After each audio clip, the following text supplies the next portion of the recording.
Welcome back muli mga tol sa aking channel. Kamusta po kayo? Samahan niyo po ako sa pagkakataong ito na i-review po yung binili ko pong kapote sa Shopee. At ito po siya. Ngayon po ay dumating na. At sa mga katulad ko pong rider na naghahanap ng quality at magandang kapote, lalo na ngayon, umuulan na naman, ay makakatulong po ito sa mga rider natin na makahanap ng quality at magandang kapote. At ganoon din po sa mga seller online, ay makatulong din sa kanila itong video na ito para mas dumami pa po yung bibili sa kanila kung magugustuhan po natin ang product na ito, kung okay po ba at maayos at quality ba yung nabili po natin. Stay tuned lang mga tol, ito na.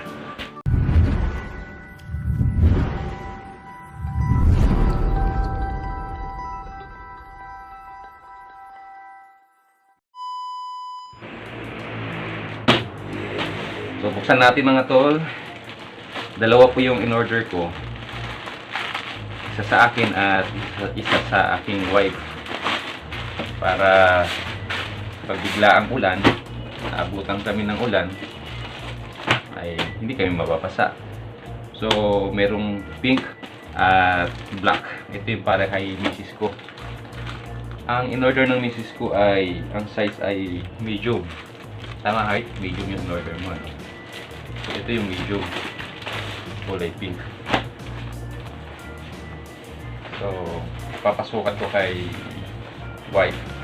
So, pagdating sa texture, maganda yung quality ng tahi niya. Okay naman. At makapal din siya mga tol.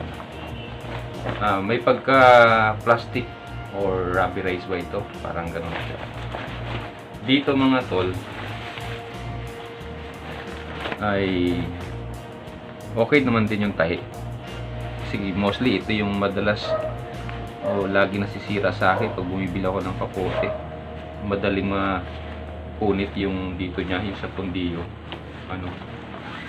Pagdating mga tol sa garter, yung garterize niya ay okay naman. Yan, tahi niya. Okay. Okay.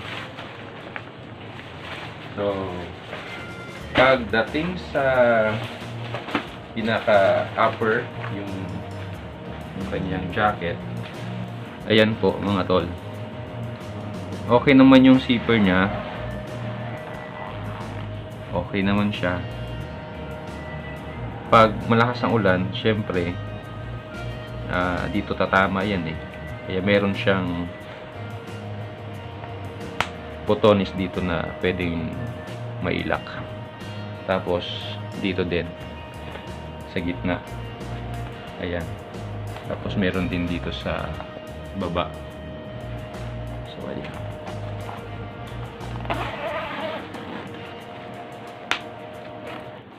Meron siyang tali para pwede mong itali. Kagandahan dyan mga tol, kung hindi ka gagamit ng helmet, meron siyang plastic na parang pang cover dito sa parang sun visor or visor siya. So, papasukat ko kay misis mga tol. Tingnan natin yung medium size. A few moments later. Ayan.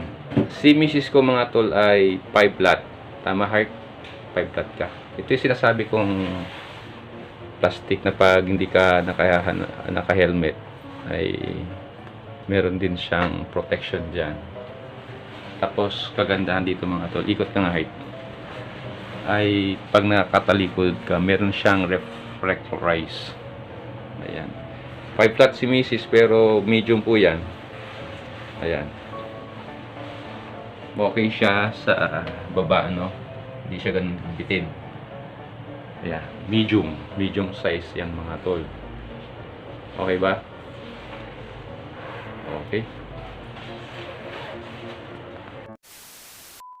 Ito naman mga tol yung black para sa akin. Check natin yung mga zipper, mga tahi. Okay, ito yung pants. Dito sa baywang niya,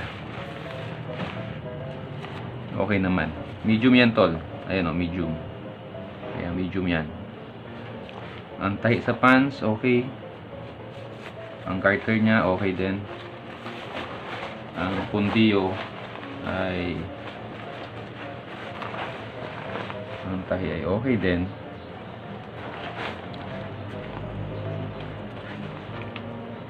So, okay din siya. Pero may unting mga space. Kasi mostly pag malakas ang ulan, dito napasok yan eh, di ba mga tol? Kaya kahit may kapote minsan tayo, yung ating pantalon sa loob ay nababasa dahil yung tahi ay may mga parang butas siya, kaya nakakapasok pa din yung tubig. Dito naman okay naman siya. Same yung niya, texture niya. Pero pag tumagal ito kasi mga tol, pag tumagal na, lalo na pag lagi mong ginagamit, ito yung parang tawag dito, na nababakbak. Siyempre wala naman talagang permanent na gamit, lahat ay nasisira pag tumatagal. Pero okay na rin, zipper okay din siya. Same din, may botones sa taas, gitna, tsaka dito sa baba. So, susukatan natin mga tol. A few moments later. Okay mga tol, ito yung medium size. Ang aking height ay 5'5". Okay naman pagdating dito. Hindi ganun siya kahaba, sakto lang. Pag dito naman, okay lang din, medium size. Pero siguro mas maganda, advice ko sa katulad kong katawan na medyo payat, small lang yung orderin nyo para hindi siya masyadong maluwag katulad dito. Pero sa mga gusto na medyo maluwag siya para nakakilos ng ayos, medium siya.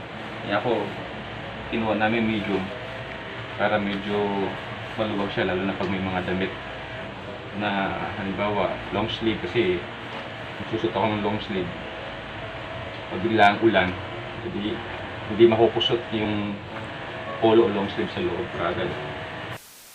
So ito yung pantalon mga tol, okay naman siya. Ayan. Dapat konting ingat lang sa pundiyo kasi parang sa tingin ko, feeling ko ay pag bigla ang angat minsan ay mapunit. So mga tol, okay naman siya. Quality naman, dalawang kapote sa halagang 458 yung dalawa na. Kasama na doon yung shipping fee mga tol. Hanggang sa muli mga tol, Adonis Mendoza po, naghahatid ng kaalaman, informasyon at inspirasyon.